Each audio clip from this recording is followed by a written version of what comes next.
Уште една многу силна космологија која оставила своји траги во времето кога се појавува христијанската космологија е космологијата на гностиците.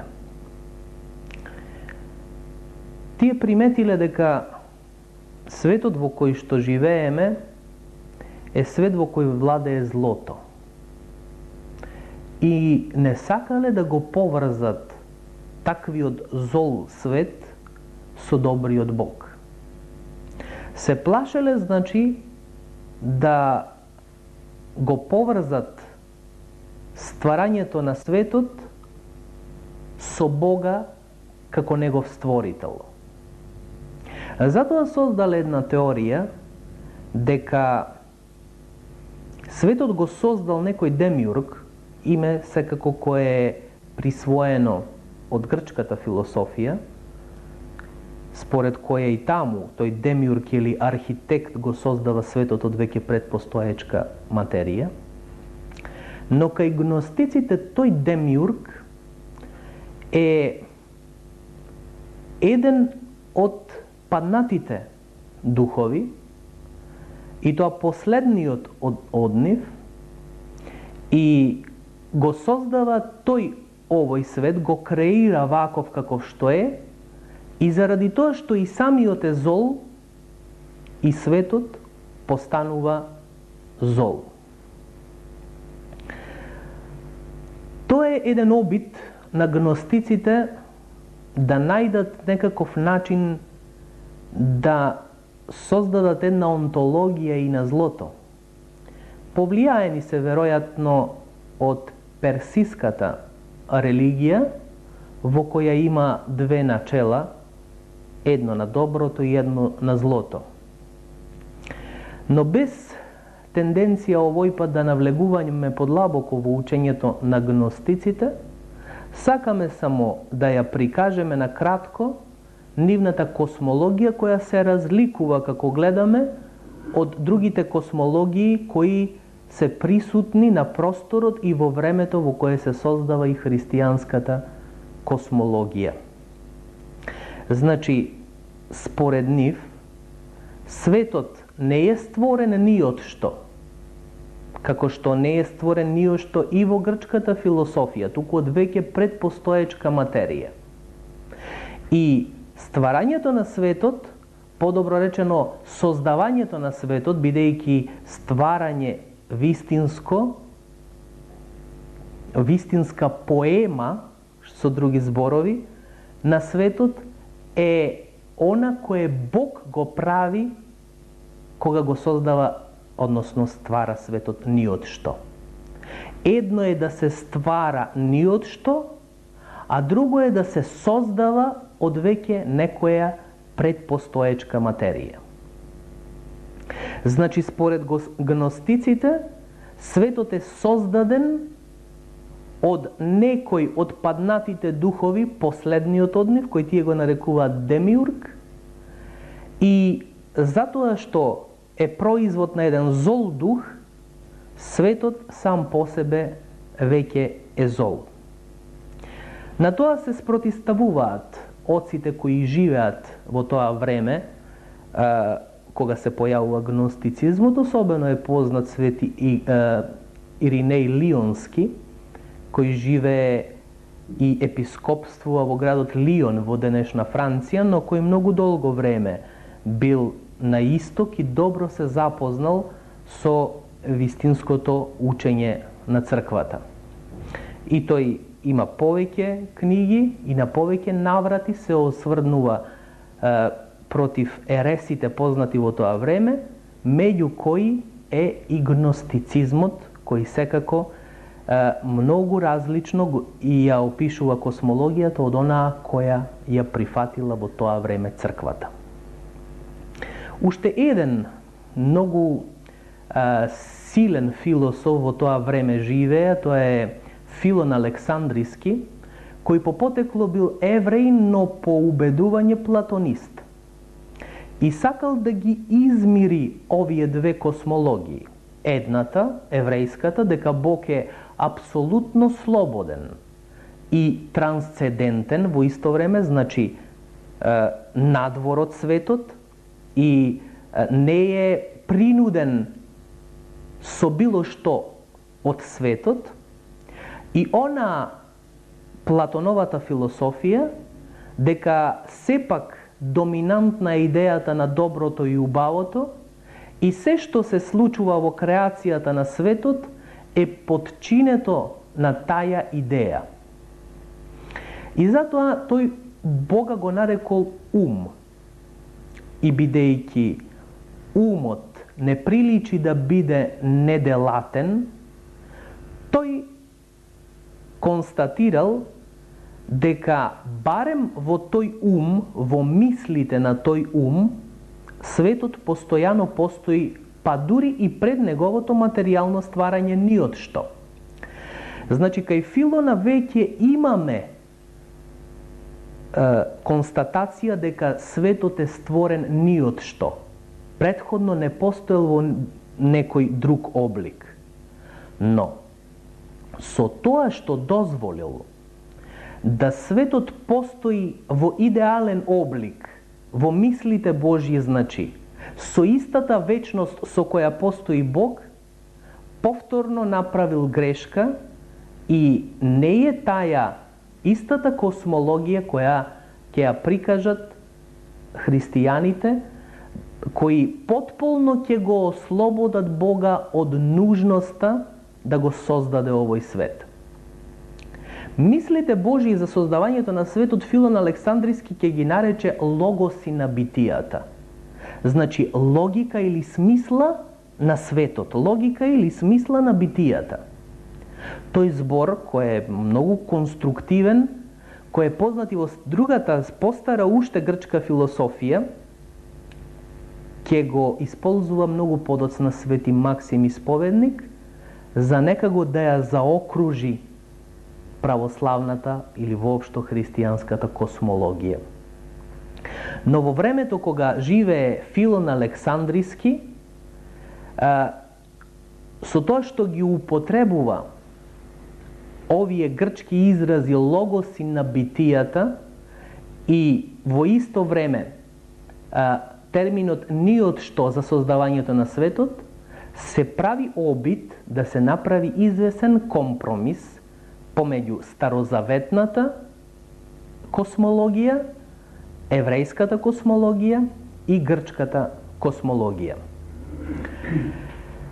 Секако дека Филон Александриски не успева да ги помири, затоа што едната и другата се непомирливи од проста причина што еврејската космологија за создавање на светот ни од што е космологија во која Бог е прво апсолутно слободен и второ е трансцендентен, значи непринуден воопшто од светот. А по онаа космологија која ја прикажува Филон Александриски во негово време дека Бог е ум кој во себе ги содржи уште од вечност идеите за стварањето на светот, кој подоцна е створен ни од што, дава простор да Бог не го сметаме за слободен, туку да биде принуден некако од тие идеи да мора да го создаде таквиот свет како што го создава. Потоа, веќе не се работи за истиот Бог, оној кај евреите кој е апсолутно слободен и непринуден од никаква идеја, па ниту од идејата за доброто и убавото, туку го создава светот онака како што тој сака. Сето ова Филон Александриски го прави за да ја избегне клеветата дека Бог го создава светот зол, а сепак да не го направи тоа како што создале космологија гностиците. Од истата причина, еден ученик негов, подоцнежен, кој не бил директен ученик, но сепак многу добро ја познал философијата на Филон Александриски, а исто така и Платоновото учење, Ориген, исто ќе биде поттикнат да го брани на некој начин Бога од светот кој е зол. А од друга страна, пак да најде одговор на прашањето кое веројатно секој си го поставува, како може Бог да биде творец и да се нарече творец, а тоа да не е од вечност творец, туку да постане подоцна откако ќе го создаде светот, или пак да се нарече седржител, а сепак да не биде од вечност седржител, туку да постане седржител подоцна дури откако ќе го создаде светот. Ориген затоа ќе го постави прашањето, пред стварањето на светот, суштината Божија била недействена или неподвижна, и дека добротата негова некогаш не правела добро, или дека семоќноста негова некогаш не се изразувала во права смисла на зборот. Со други зборови, може ли Бог да се нарече творец и седржител, а при тоа да не е тоа од секогаш?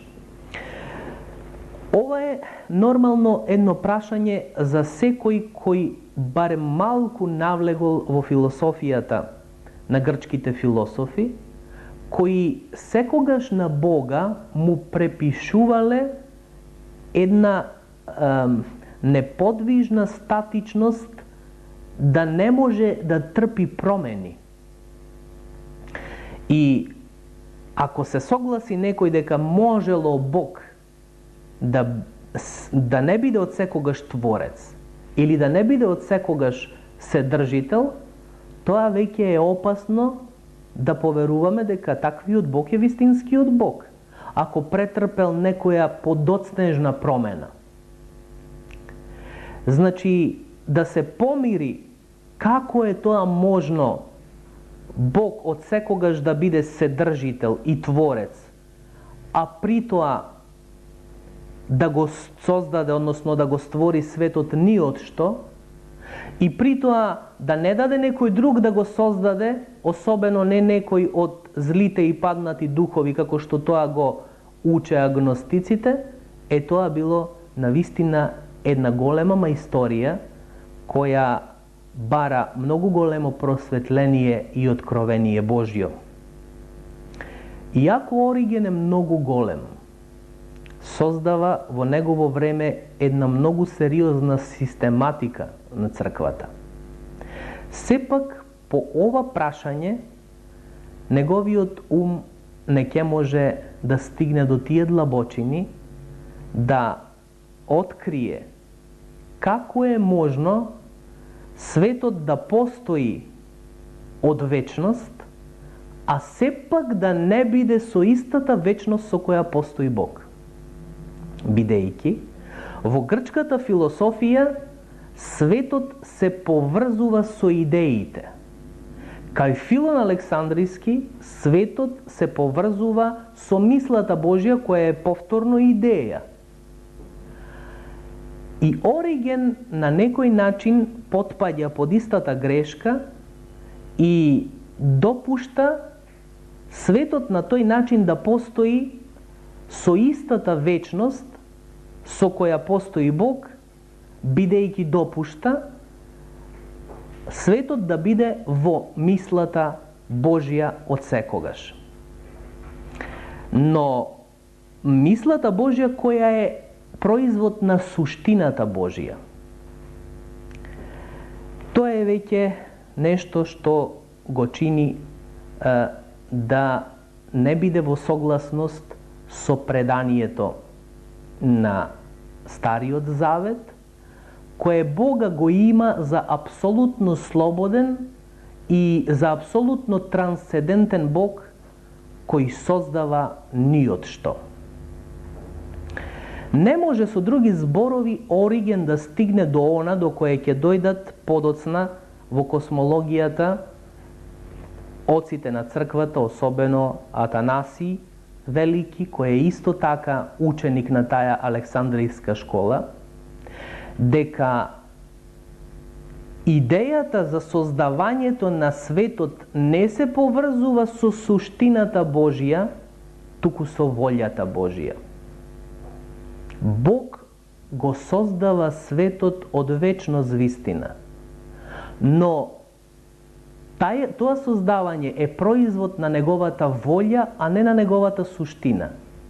И со тоа светот постои слободно и ненаметливо. Значи, не постои светот на тој начин што го принудува Бога да го создаде светот, туку постои како негова волја. И тоа е многу различно од постоењето на светот како вечен на планот на идеите, како што тоа го учи Платон, или на постои како производ на умот кој е делатен, како што тоа го учи Филон Александриски. Постои светот како волја Божја и со тоа неговата вечност, односно вечноста на светот е различна од вечноста со која постои Бог. Имаме разликување помеѓу теологијата и икономијата во времето на Ориген е скоро неможно.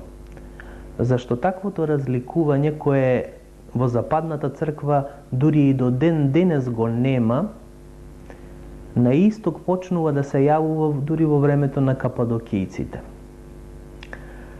Но не е само тоа грешката кај Оригена што не ја разликува теологијата од икономијата и што по однос на тоа какви се сегашните услови на битиствување во светот создаваме теологија и истото го проектираме на вечниот план на постоење Божјо, туку грешката негова е што за него Бог е пред се Творец и Седржител, а дури потоа Света Троица.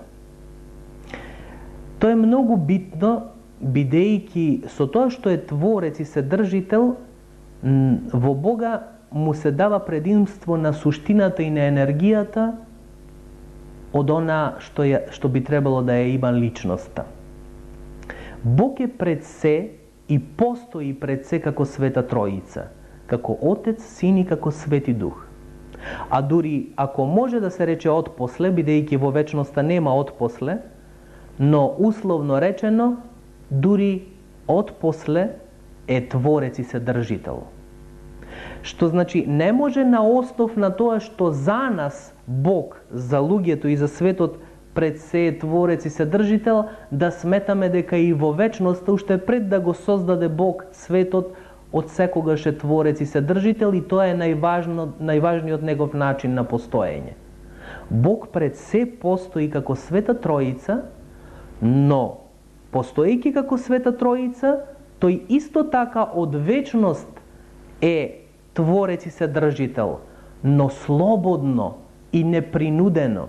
Светот не го принудува Бога да го создаде истиот, затоа што светот е производ на волјата Божја, а не е производ на енергиите на суштината. Значи, може би најважно од се, од она што го зборувавме, е да констатираме дека христијаните Бога го доживуваат и го сваќаат онака како што го доживувале и сваќале евреите, а тоа е како апсолутно слободен и како трансцендентен Бог. Значи, како Бог кој не е принуден од било што да го создаде светот, туку го ствара светот ни од што. Светот не постоел претходно во било каква форма, па за да може само да се обликува таја форма, туку тој е создаден од потполно небитие. Но како да се разбере тоа небитие? Како да се доживее небитието, а при тоа да не му се даде никаква онтологија, односно да не му се даде никаква битијност? Зашто не може умот човеков да разбере и да свати и да доживее нешто што е небитие, што не постои, што го нема никаде. Во природните услови на живеење, оние кои ги посматрала грчката философија, значи во природата, биологијата и физиката околу нас, не може да се најде апсолутно небитие. Има некој вид на небитие кој го констатира и Аристотел или грчката философија, Платон да кажеме, кој вели дека удолницата не е угорница. Но зависи од каде ќе ја гледаш. Што значи не е во апсолутен облик тоа дека удолницата не е угорница. Или како вели Аристотел, облакот не е море. Но не во апсолутен облик, оти некогаш облакот бил море.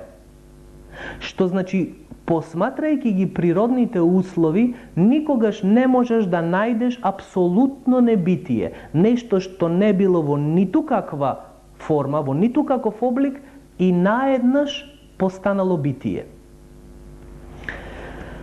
Дури философијата на екзистенцијализмот ќе се обиде на некој начин да го прикаже небитието, но погрешката пак неизина ќе биде во тој правец што ќе и даде на некој начин вечност на смртта и ќе и даде онтологија на смртта и со тоа небитието кое го поврзува со смртта ќе добие повторно некаква онтологија и некаква битијност. Но сепак прави еден чекор кон познавањето на небитието екзистенцијализмот, значи современата философија на екзистенцијализмот, со тоа што почнува да го објаснува небитието, односно непостоењето, преку личностните односи. Не преку природните закони и светот кој постои околу нас, биолошки или физички, туку преку личностните односи. Некоја сакана личност, која ја третираат философите екзистенцијалисти, кога ја губиме, го губиме целиот свет. Односно, извесна доза на доживување на небитието имаме тогаш кога го губиме некого со кого сме екзистенцијално поврзани.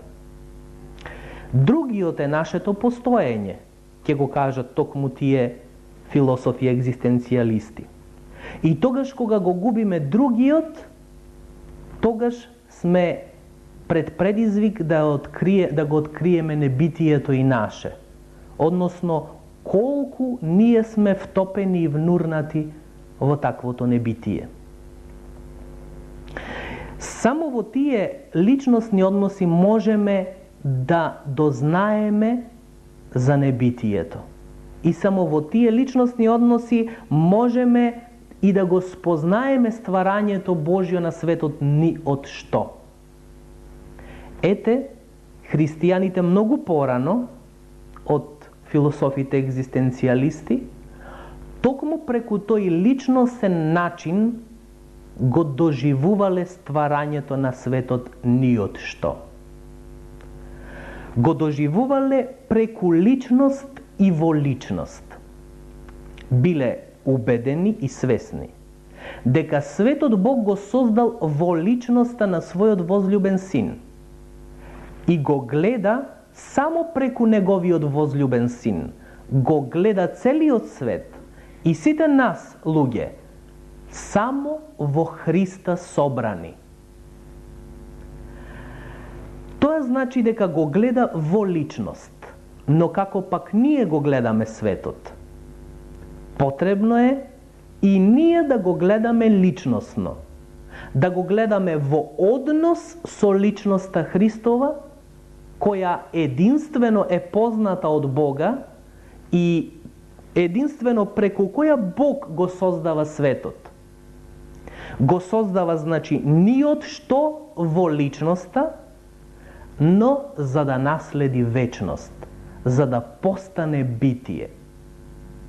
Ќе постане светот битие, тогаш кога ќе се собере во личноста Христова, во која е и создаден. И затоа христијаните ќе се поучуваат токму на личностните својства, токму на тој личносен карактер на доживување на стварањето ни од што, за да покажат и докажат кое и како го доживуваат небитието.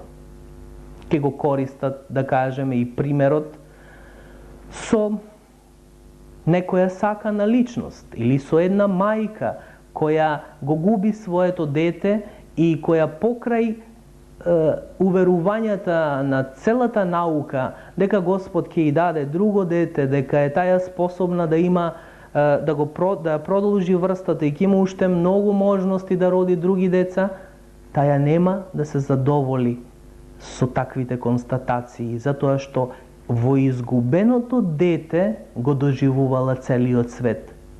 И барем за момент, додека не се пренасочи идентитетот кон некоја друга личност, за личноста која изгубила некоја сакана личност, светот се доживува како небитие или како непостоење. Ете, во такви услови и само преку тие услови може да објасниме макар мал дел од големата тајна на создавањето на светот ни од што, кој Бог, апсолутно слободен и апсолутно трансцендентен, го создава, го ствара, значи, во личноста на неговиот возлюбен син. Она што е потребно, можеби, како крајно резиме, да го кажеме, е тоа дека во природните законитости, во светот биолошки и физички кој не обкружува, не можеме да најдеме трага од небитието и од непостоењето. Затоа што се што постои овде имало некаков облик на постоење и само може да го менува обликот, но вистинското апсолутно непостоење или стварањето ни од што можеме највпечатливо да го доживееме во личностните односи, во љубовта кон другите, во љубовта кон Христа, во која и е создаден овој свет од Бога ни од што.